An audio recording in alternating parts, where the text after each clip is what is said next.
Welcome to Honest HR, the podcast for informed and aspiring HR professionals intent on transforming workplace challenges into golden opportunities.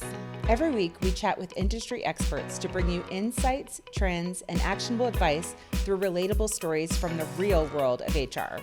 Honest HR is a SHRM podcast, and by joining us, you're helping to build a more engaged workforce and drive organizational success.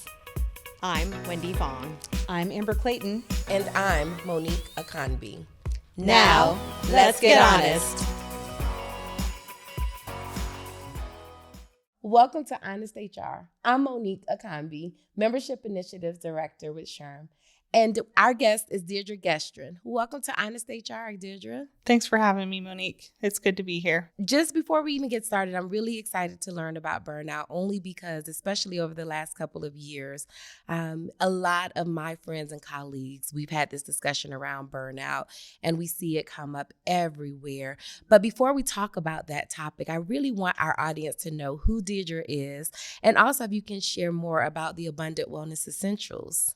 So I actually started my career in the behavioral health field. So I've been a licensed mental health counselor for, I think, going on 15 years now, specializing there with kids and trauma work and adults.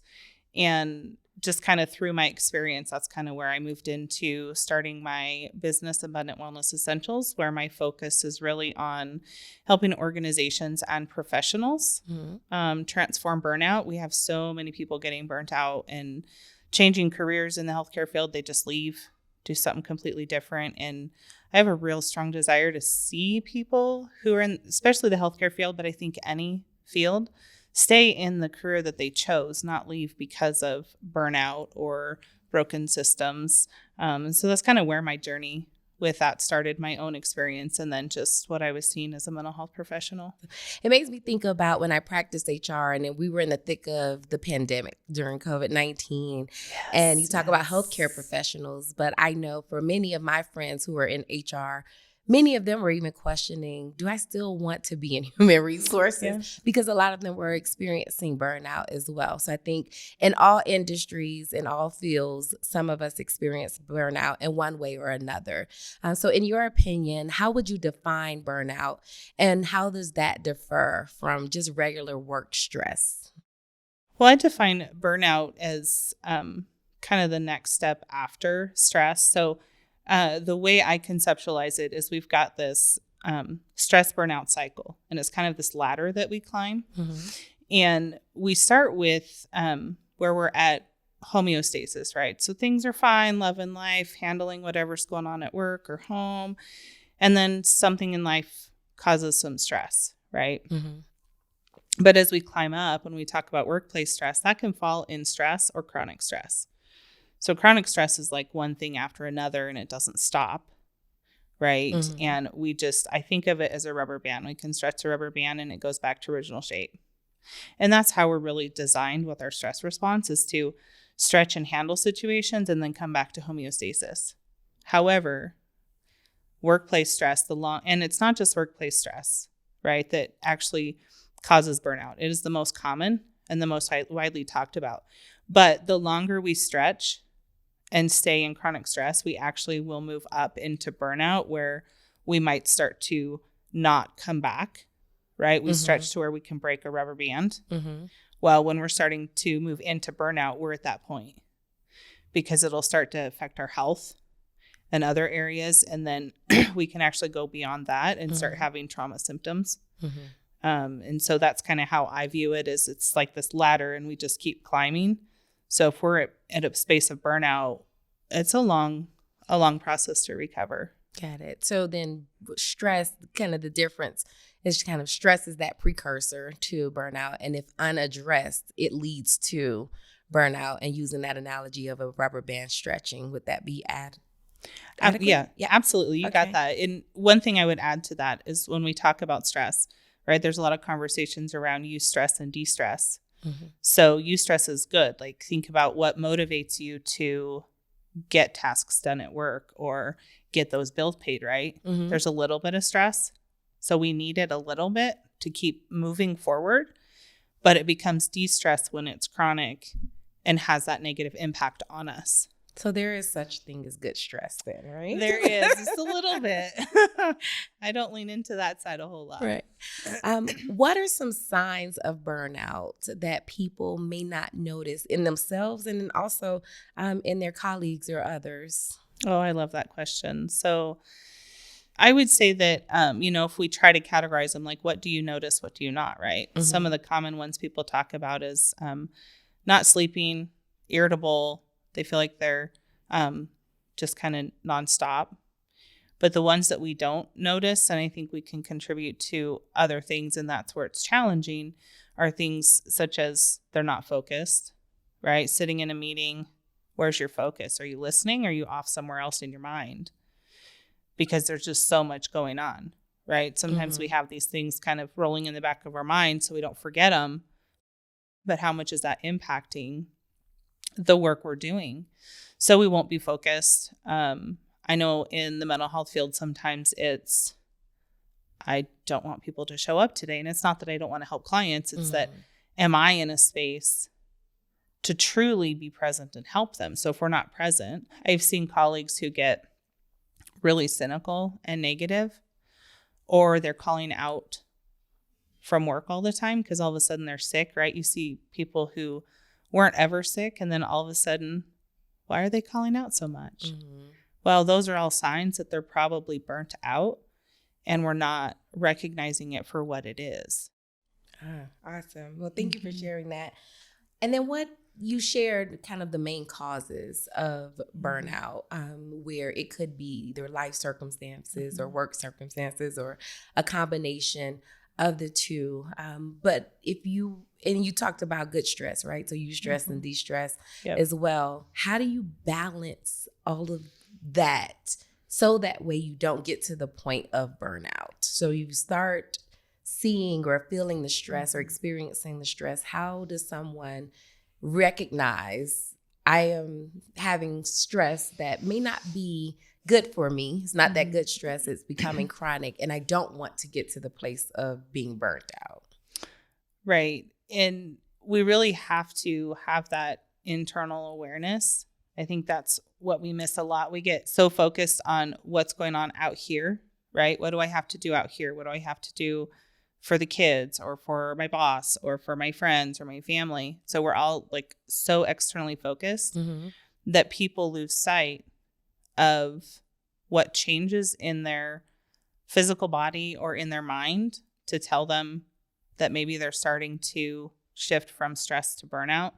And one of the biggest signs that I encourage people to pay attention to is routine. If your routine shifts, right? So when I hit my third round of burnout in 15 years, I went from sleeping 10 hours to working 24/7. And that's pretty literal. I would do my day job all day, and then I would be back at the ER helping our crisis worker at night. So it was like 10 hours of sleep to, 2, right? And so little signs like that, like patterns that shift, morning routines, things that help you feel good. People do meditation, they do prayer, they exercise. And as soon as you're shifting and stuck in that chronic stress state, those things start to disappear. Like you quit doing them, right? My morning routine left so I could try to sleep. Not that it helped, but that's a pattern. So paying attention to those patterns, paying attention to like, where am I at? That internal check-in of, am I doing okay? What's shifted? You mentioned something that piqued my curiosity when you said you reached your third point of burnout in 15 years. I did. So what I immediately thought was, well, burnout can occur, and it can occur multiple times. Can you talk to us a little bit about, just even from your personal experience of recognizing that you've reached, your third point of burnout in 15 years? Yeah. So when I hit that third point of burnout, was, like I said, I was literally working 24/7. We had a lot going on that we were trying to fix for the company, but and I kept speaking up because I knew things were shifting, right? Because sleep, in my own health journey, I had learned like I have to prioritize sleep. And so I was getting pretty cranky, right? Snapping at people, snapping at a supervisor. And I knew something was off, and I kept asking for what needed to change. But there was probably 2 significant points in that journey. One was my doctor's appointment. I work with what's called a functional medicine doctor. So trying to heal some root causes of stuff that I'd been dealing with for a long time. And in that particular visit, he said, your job is killing you. If you don't make a change, I can't help you. And he closed his folder. And I went, oh boy, yep, something's wrong. But then you start thinking, what can you do? How do I make a change? Because the mental health system in particular is very taxed at that point. And we're talking, this was in 2018, right? So pre-pandemic, and it was already taxed. But the next significant conversation was actually with one of my colleagues, and talking to him about, my labs and stuff were not very good. My doctor wasn't happy. And he looked at me and said, Deidre, use FMLA. I would have thought about that, right? I could think about that for people I supervise. But for myself, I hadn't really clicked until that moment. So that's what I did. I took FMLA. I took 30 days to start to heal and reflect, because I needed to get back to, okay, what has to change, right? I knew I'd been asking for what I needed for a year. It wasn't happening. But I had been so exhausted that all the progress I'd made health-wise just completely reversed. Weight started coming back on, eating like crap again, right? Not sleeping. And I knew this isn't good. And so that's really kind of just to share a little of my personal journey of, we have to have that self-awareness, but speaking up for ourselves, right? So I had been speaking up for myself for a year. I should have made a change. When I reflect, I should have made a change at least 6 months before I did. Because I knew my needs and they weren't being listened to. Thank you for sharing that. I'm just thinking, even of my own personal journey, right? And many of us, especially if you're driven, how do you balance drive and burnout as well? Because for me, I am very much of get it done, get it done, get it done. And maybe not necessarily pausing to listen to myself to say, Monique, you may be at that point of burnout, right? But because my drive is overriding the burnout, how do you balance the two if you're a driven person where you want to get things done, high achiever, high achievement? How do you balance that? Oh, that's a wonderful question. That is, in some respects, a tough one, right? I think there's a couple of paths on that. One, I would put myself in that category, right? If something needs done, I'll do it. Just help get it done. But it's part of my journey was as a high performer, I had to look at, why do I keep saying yes, right? That whole people pleasing, that was part of my high performance.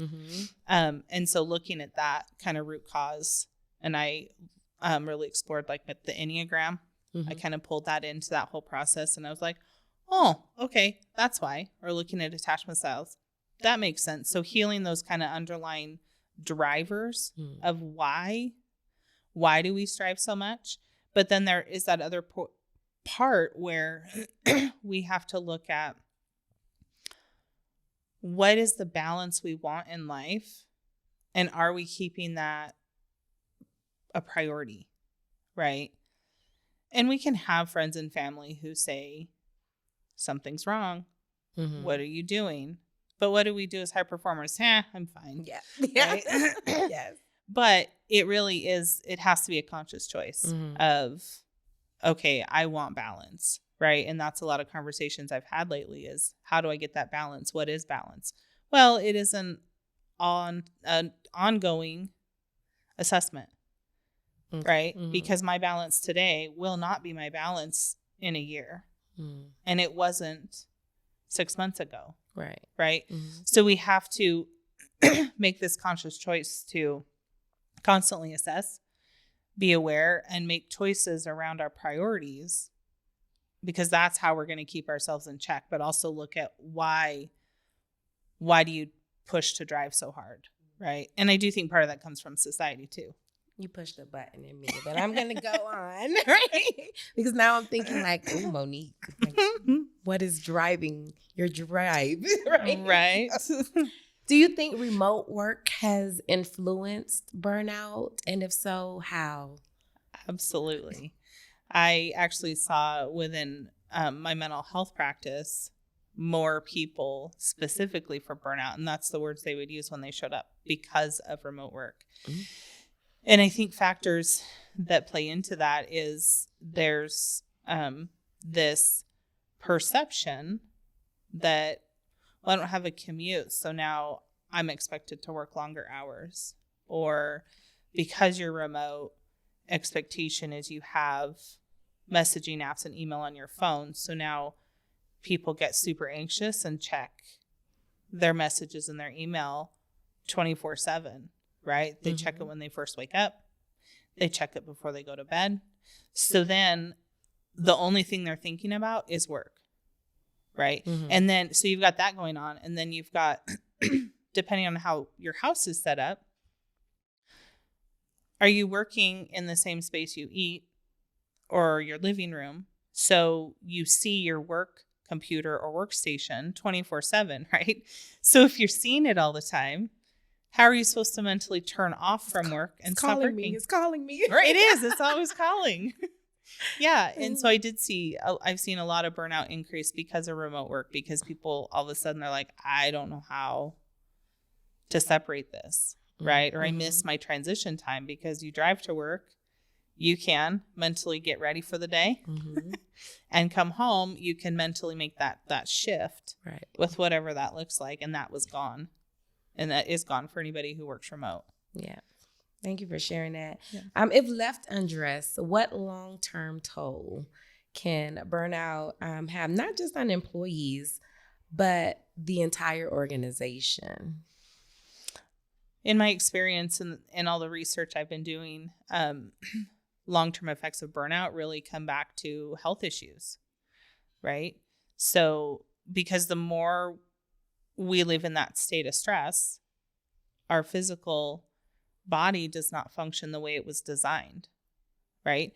And so we see a lot more things like inflammation, arthritis, diabetes. Those are things that showed up for me because of stress. And I can 100% contribute it to that through my journey.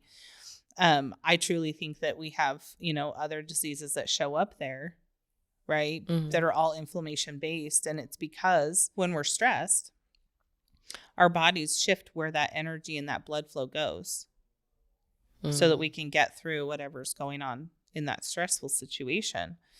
So I truly believe the long-term effects are we're going to have people who physically can't work.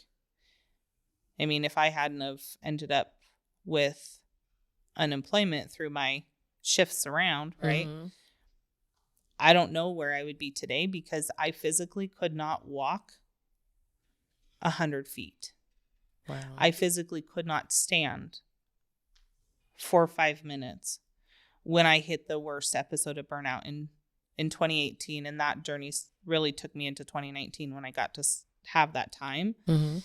And so when I reflect on that, right, it's that health. So then you ask individually and organizationally. Individually, it's you can't work, you can't function, right? So how are you taking care of family?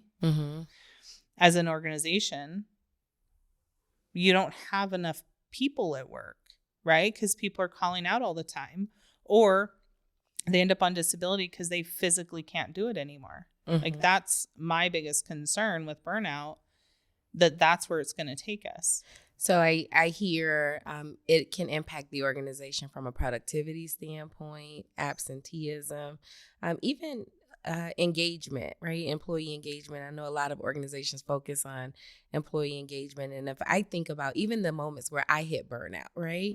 Sometimes I had to have that honest conversation with myself that I am, the VP of people and culture at an organization, and I saw myself hitting burnout and started to see myself become disengaged, right? And so then that could potentially have an impact on an organization. So what are some things or practices that an individual can do to prevent burnout, right? So recognizing those stressors, but what are some practical things that someone can do to prevent reaching that place of burnout?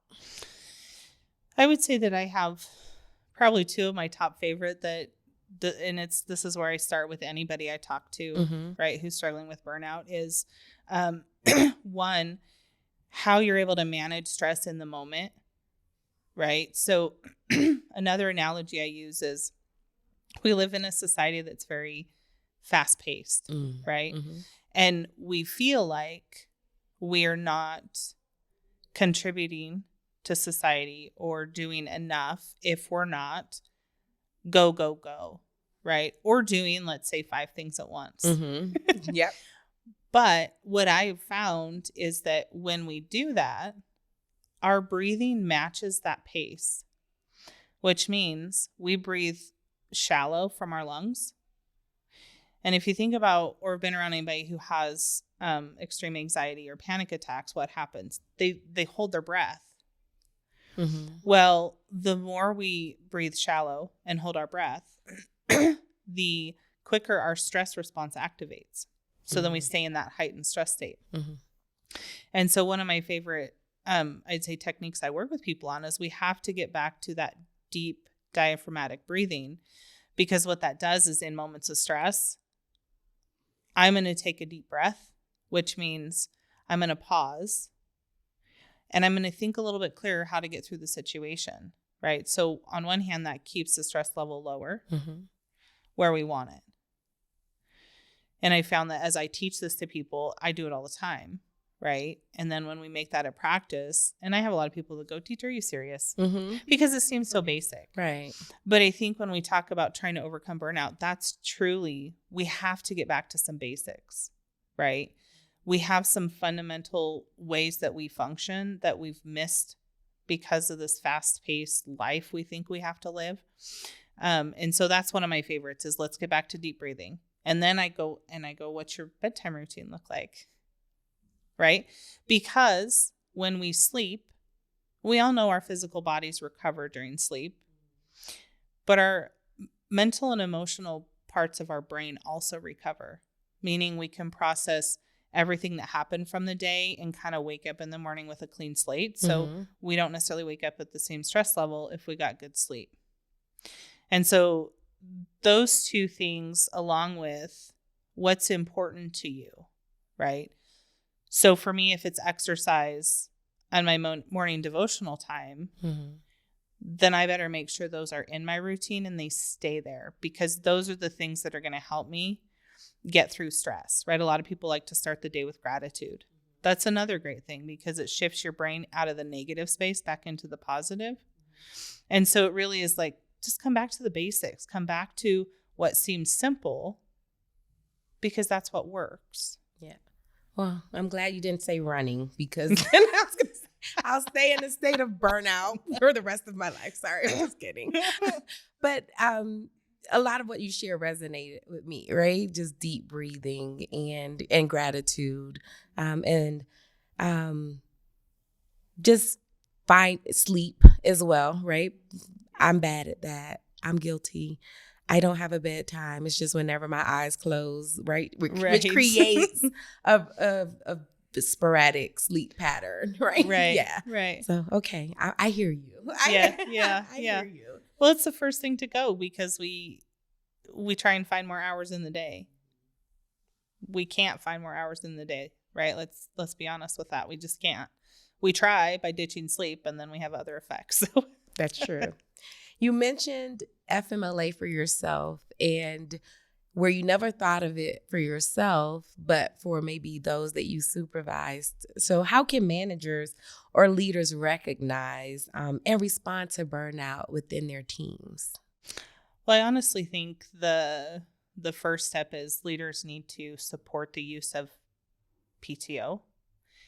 I've had so many conversations, and I saw it when I was working in agencies too, right? That companies offer benefits, time off, for the purpose of getting better, rejuvenate. But then they treat people like it's bad to use it. They treat them terrible when they come back, so people don't want to use it. And I've seen and heard this time and again, and I think that's where it starts. It's you offer it, encourage people to use it. Because if you let them use it and you treat them good for using it, they're going to work harder. And let's face it, they'll be more productive and they'll be more inclined to stick around, right? Because their needs are being respected. Mm-hmm. And so I think that's really the first one is respecting, like let people take time off, respect everybody has a family in some way. And so don't expect them to stay at work past their normal work hours, right? We've got to come back to, we don't work 24/7. We have a certain work hours. Let me work my time, or let me have like, here's the tasks, here's your jobs, right? Mm-hmm. And as long as you're getting them done, come and go. So we've kind of lost some of that, I think, trust in employees. And then just, we have to respect and support, right? Where's the support? If people feel supported, they're going to handle that stress better. Yeah. But a lot of people don't if they're burnt out. Are there other ways outside of maybe just PTO that employers or benefits employers can offer to support their employees to prevent burnout? Yeah, a lot of employers in there, I think they're offering it more so now. I mean, they've always had a health plan, right? Most companies always offer one. And what people don't necessarily realize is in the health plan, there is some form of mental health services.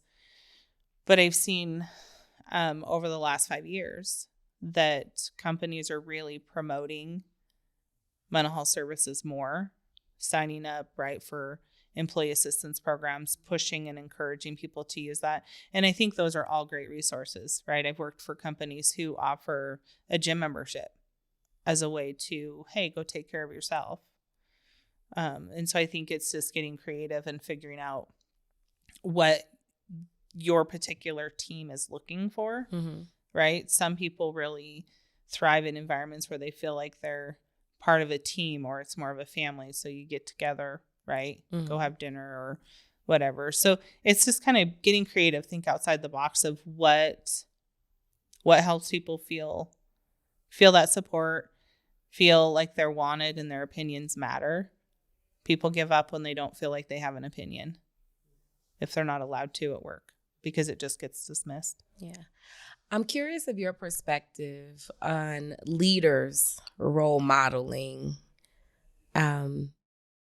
recognizing that they've reached a point of burnout. And and I ask that because years ago when I practiced HR, we were at a leadership team meeting and we were discussing who's our emerging leaders. And mm-hmm. we identified this group of individuals that had the competencies that we believed were essential to being our next group of leaders within the organization. Okay. And what I discovered through conversation with these individuals is that the perception that was created of our leaders was that they were always busy, they were always working. So for them, they wanted no part of being a leader, right? And I think one of probably the most powerful things that you can do as a leader is role model mm-hmm. the behavior that you want others to see. So if you want others to recognize or be aware mm-hmm. if they're reaching a point of burnout, what's your perspective or words of encouragement for someone who may be a senior leader within their organization and they're afraid to be vulnerable and say, I'm, the most senior leader and I'm at burnout. Right. What words of encouragement will you have for that person? Well, first I would say that I think you hit on something that's true, and leaders were not the best examples. And I think part of that's just, if something needs to get done, we're going to be the first ones to do it, right? Mm-hmm. Or if there's a problem that comes up or a crisis that comes up, who has to handle it? The leaders. Mm-hmm. And I don't think it's always intentional, right? But I think there's that difference of leaders sign up for that. They are salaried, so then they just work whatever hours are necessary. So I think that's difficult, right? But I do think leaders can set that precedence and make sure you're doing the same thing you encourage, right? I've always tried to really make sure that I practice what I preach. So I always, would take my time off, even if I didn't feel like I could, because let's face it, as a leader, your work is 10 times more if you do take time off. However, what do you give up? So do I take time off so I can recover and then just deal with it when I come back? Or do I just not? Because then I'm going to get burnt out. So I do think as leaders, it is, as I talk to a lot of people, like, work will never stop. Like, let's just be honest, it will never stop. And so we have to shift our mindset around that of, I can do that tomorrow, right? Or I will deal with it when I get back. Using the same benefits, right? If you're struggling, reach out for help. Insurances cover it. I think it's that, again, leaders might not get burnt out if they trusted those they hire. Like, you hired them to do a job because they have a skill set. Let them do it, right? I do see a lot of leaders who tend to micromanage in some ways. And so you're absolutely right. People who could make good leaders go, why? That does not look like fun. It looks like more work. Well, it is more work, but, right, let's come back to, we each have the power to decide what people see us do. Yeah. Right? So employees might see me work late hours, but unless there was a crisis or I was on call, I wouldn't come in on the weekends. I'd leave town, right? Or I would use my PTO all the time. Made sure I took it. Right. And so it really is just, leaders, we can do the same thing. We just have to shift how we view work, because it won't ever stop. So we don't have to get everything done today. It's okay if it goes to tomorrow. That's just the way work life is. Yeah. A good friend of mine told me years ago, it's like, Monique, you can't outwork work.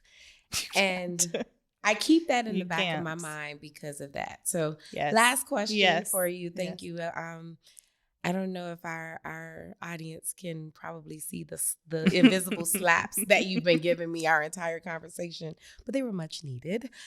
What is one thing you wish more workplaces would understand about burnout? That's a wonderful question. The first thing that comes to mind is that people are human, and work is not the only thing they have in life. And sometimes I think we forget that, right? We can't just leave whatever stress is going on in our personal lives at the door when we walk into work. We can't. We're not, like, we're one human, we're one being, right? And that's like asking us to separate ourselves.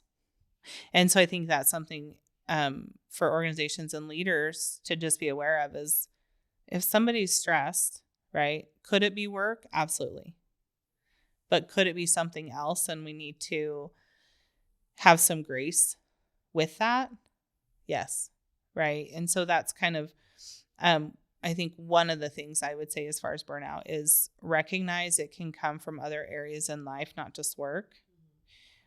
However, we also have the power to make sure it's not coming from work. And I don't think many organizations put that forth. Words of the wise. Thank you so much, Deidre, for talking to us about burnout. I know that has helped me, and hopefully it has helped our audience as well. Yeah, thank you for having me. Yes. It's been a pleasure.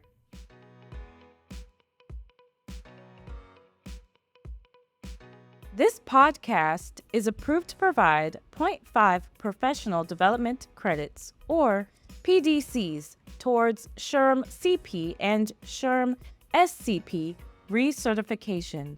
Enter this PDC activity ID into your SHRM activity portal to claim your credit. 26-NCVPT. Again, The PDC activity ID is 26-NCVPT. Please note, this code expires January 1st, 2026.